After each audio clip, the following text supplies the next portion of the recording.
in this era of coaches making millions upon millions and getting all the attention, how has the role of AD changed, if at all? Well, I don't know if the role has changed. The magnitude has grown in terms of salaries and the like. But I think the people in the effort to really contribute to the success of these students and on the student and the athletic side is still there. I mean, so in the sense of magnitude financially, particularly here, there's been a lot of growth. I actually, to your point, Drew, just this morning when I was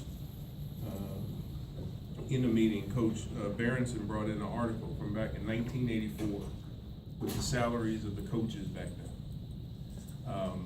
And he was looking for something and found it and thought I would enjoy it, and I did.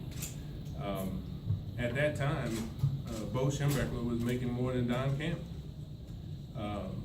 And it didn't surprise me. The amount he was paid surprised me back in that day compared to now. But I don't think things have changed much in terms of decision making, in terms of efforts on the focus on helping these young people play, the focus on helping them to produce success on the fields of play. I think those things are all still the same. Is it harder though for an AD nowadays to take a back seat to the more high-profile coaches? No, not for me. I never see it in the. If you're truly a team, there are times where I'll have to step up to the podium and address things, and there are times where Coach Harbaugh and other coaches will be out front. I never have concern about who's in the front, who's in the back. As long as we're all in the same car moving forward, I'm good with it.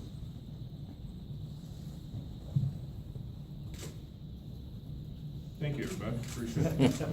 John, down here. Your thoughts on the extraordinary attention your old teammate Jim Harbaugh seems to draw, and how you see your role in working with him, overseeing him, assisting him? Well, first and foremost, the Jim Harbaugh that I have known and know now is not the person that's out there seeking this for his own benefit. The attention comes, it seems to come often. I don't think it's, as I've talked to him over the last 4 or 5 weeks, it's nothing intentional he's doing to say, I want attention. He's going to do the things on Twitter, he's going to make the responses to questions in the way that he wants to do it.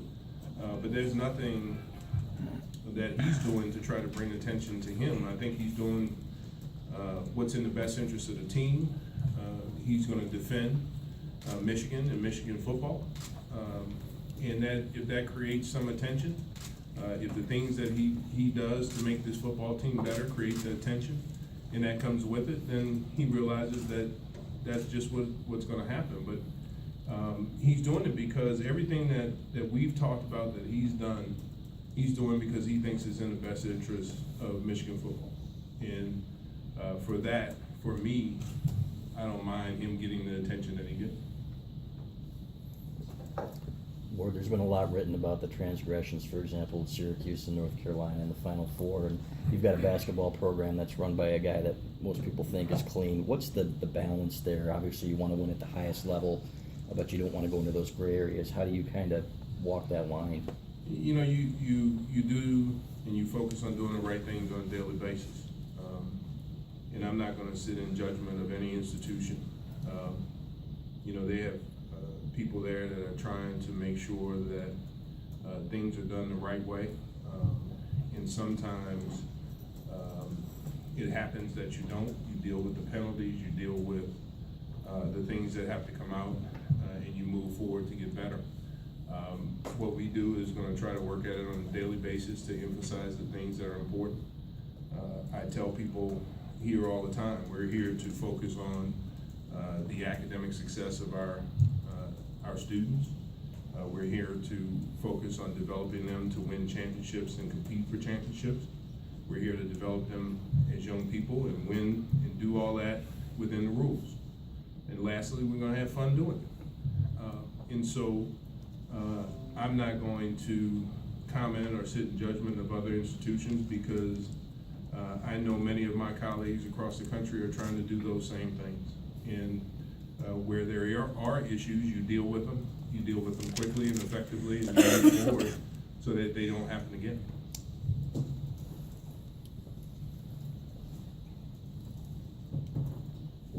Excuse me, Warde Adam Biggers, today's you. I'm just kind of curious to get a window. I mean, you've been on the job for, when they introduced you, was it like 4 3 weeks? weeks. Three, 4 weeks? Introduction, 10 weeks ago, again? Yeah, sometime in February. Just kind of curious the window. Was it, you get on a job and is it more observation or is this more of like you're going, you know, department to department, evaluating?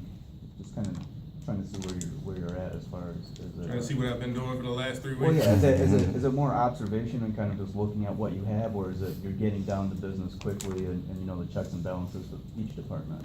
Well, I'm trying to learn right now, understand the process. I mean, listen, there's a lot of things that are similar to the way we're organized at UConn. There's some things that are different.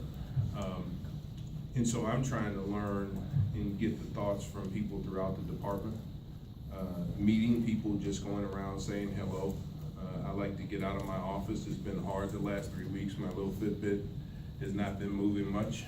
Sitting in my office, I wish I could, you know, you shake it, because I'm in competition with some friends and I'm really getting killed right now.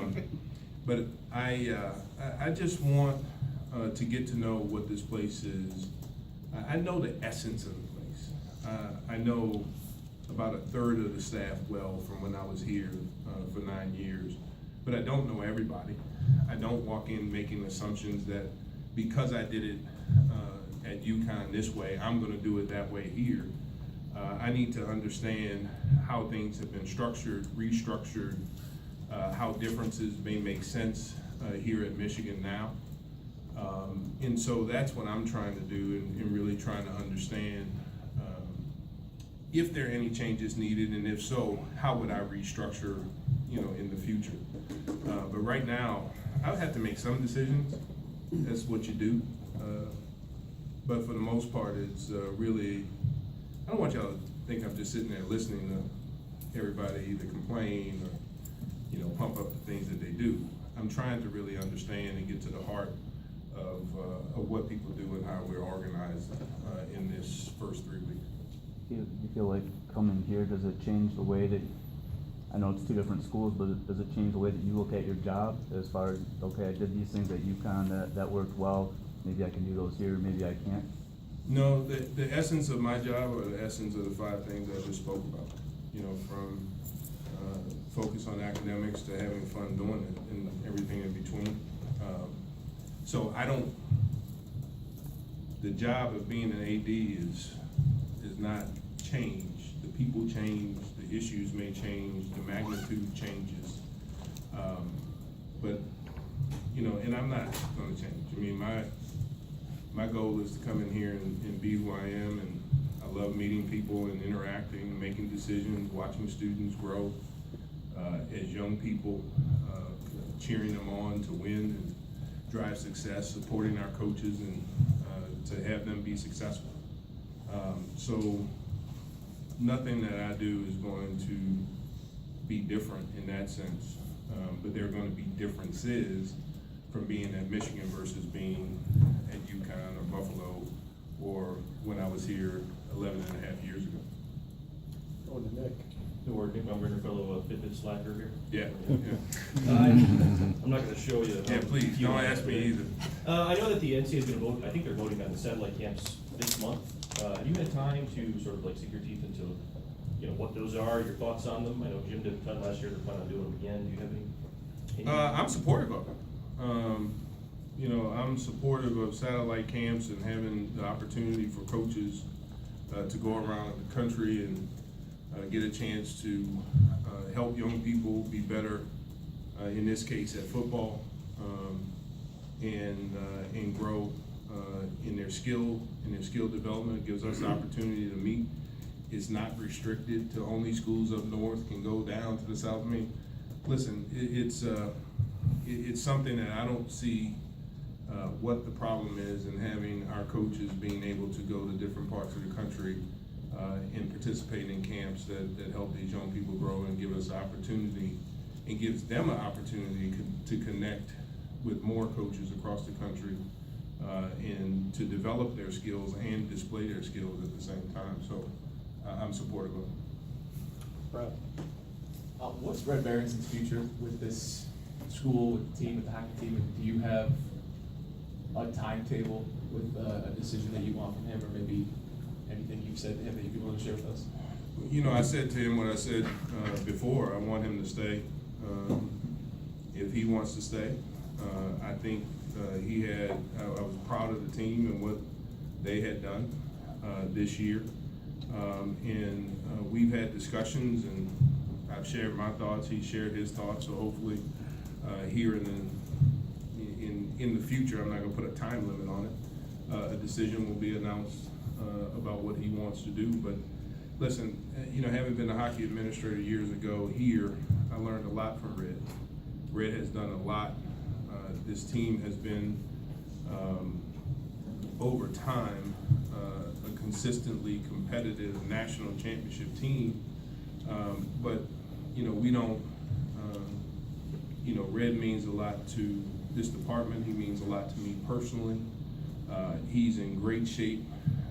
He's a go-getter as much as he was, you know, back in the day. He thinks he's slowing down, but nobody else does, you know, and it's only because his effort level and energy level are always been high, and he's still recruiting and developing talent. I mean, I don't remember, y'all probably do because y'all are better at it than I am, but when's the last time a university had 3 Hobie Baker finalists out of 10? And then, you know, people want to say, well, you know, is it behind Red? Is he holding on? Hell no. You know, not from my perspective. And I know I'm not supposed to say that word. I'm sorry. My coach is back there. I've asked him to give me some feedback. He takes it a lot more serious than I initially wanted him to. But I think Red is doing a tremendous job, and I hope he stays. But I'll, as I continue to have conversations with him, leave it to him to go through the process. But I think with him as our head coach, the hockey program is in great hands. Brendan? You mentioned the structure of the athletic department. I guess when you came in, and what is the process, I guess, in terms of determining what a place like this should look like, and whether it be streamlining or whether it be expanding? How do you kind of view just the size of, you know, your staff, your auxiliary staff, and that number has moved a lot over the last 5 years? It has. You know, I give you a good example. I mean, you know, given the number in renovations, additions to our facilities, I wouldn't walk in here and go, well, our facility staff has really grown since I last left. It should grow. There are other areas that we've emphasized that are larger, that when you have that emphasis should grow. The question I have is just trying to figure out, you know, where things have grown, is it for the right reasons? And where things have either got smaller, is it for the right reasons? And so you're trying to figure that out as it relates to the perspective, the philosophy that I have coming in the door, and whether I need to adjust or we need to meet in the middle, or if we need to go to, you know, one way or the other. So it's too early to really say, and I think unfair to the organization as it exists now if I step in with my own thoughts and the way I want it done, and just automatically say this is going to happen because this is what I'm used to. I think the analysis that I'm trying to go through and the conversations I'm trying to have is really to delve down to try to make ultimately the best decision to move us forward. Warde, I have 2 questions. When I talked to Jim Hackett a couple weeks ago, he said Harbaugh's contract was done with the first. Is it done? It's in process. Okay. Yeah, it's still being processed in terms of the, what's the word? Deferred contract. It's in process. Can you explain it? It's something with the insurance, the life, or no? You know what, I don't know enough details, to elaborate. I know the cost structure that has been agreed to is not changing. The way, the mechanisms of it is being worked through, with our legal, and his representatives, and so, I don't know enough about the structure to really explain all the details.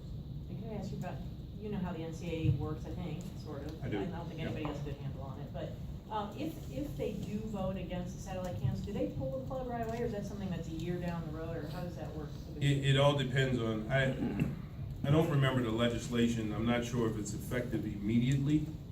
That would be hard to do based on plans and expenditures that have been made and things that have gone out. Or if, more than likely, Angelique, they normally, when it's not an emergency type situation or rule, and there's time, they normally would say effective August of 2016. But I think we're getting, they could come out and make it immediate, pass it as an immediate rule. But I'm not sure where it's trending right now. I used to be on that NCAA council, but I got off of it immediately.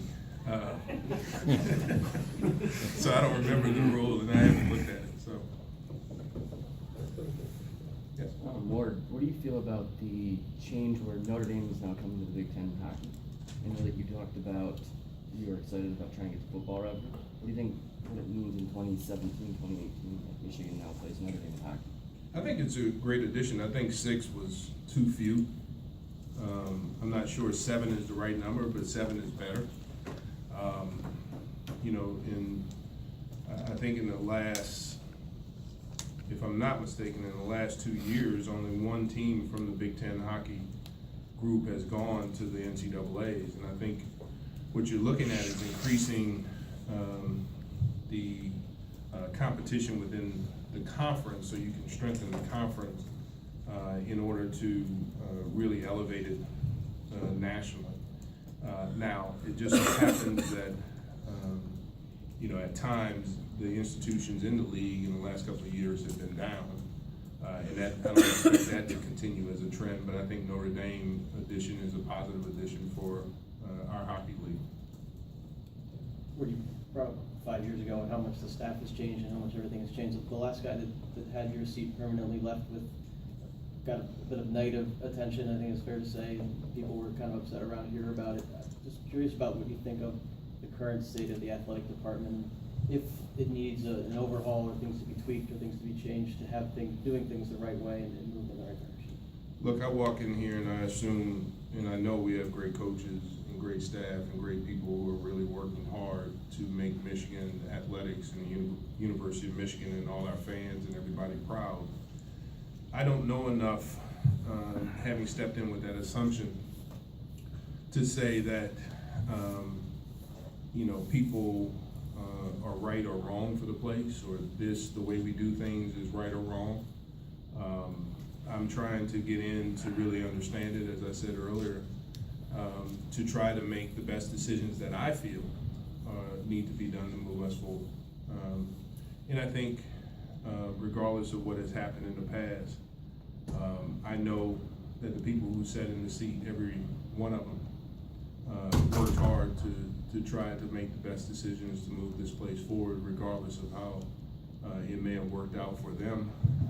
I hope that I bucked that trend in my stay as athletic director, but all I'm gonna do is keep working hard to make the right decisions for us, and hopefully that produces success for these young people in the classroom and on the field of play, and for them as young people. So that's the way I look at it, and that's the way I'm sort of moving it forward.